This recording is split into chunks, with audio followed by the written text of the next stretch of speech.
আসসালামু আলাইকুম সুপ্রিয় ভিউয়ার্স। অনেক তো হলো মাছ মাংস ডিম, এবার একটু সবুজ কিছু হোক, একটু শাকসবজি হোক, কি বলেন আপনারা? দেখুন, আমি সরিষার শাক রাইস কুকারে একটু লবণ দিয়ে ভাপ দিতে দিলাম। তারপরে এদিকে শুরু করেছি পেঁয়াজ রসুন এবং কাঁচামরিচ দিয়ে তেলের মধ্যে দিয়ে দিয়েছি শাকের এক কথায় যে মশলাগুলো লাগবে সেগুলো তেলে দিয়ে দিলাম। এখন এগুলো একটু ভেজে নিচ্ছি, তারপরে সেদ্ধ করা বা ভাপ দেওয়ার শাকগুলো এর মধ্যে ছেড়ে দিব। আমরা নর্মালি বাঙালিরা কিন্তু এভাবেই শাক ভাজি করে থাকি। আমার রান্না আমার মায়ের দেখে শেখা। প্রত্যেকটা মেয়ে হয়তো তার মায়ের কাছে রান্না শেখে, আমিও তাই। বা আমরা মা চাচিদের কাছেই রান্না শিখি, আমাদের বড় যারা থাকে তাদের কাছেই রান্না শিখি। শাকে শুধুমাত্র কিন্তু লবণ ছাড়া আর কিছুই দিতে হয় না, লবণ দিয়ে দিলাম।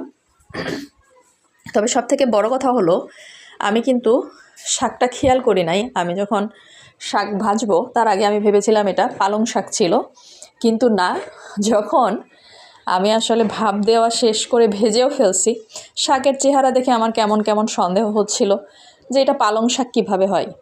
পালং শাক তো এমন না। তারপরে আমি আসলে ভাপ দেওয়ার সময় লক্ষ্য করি নাই যেটা পালং শাক নাকি সরিষার শাক।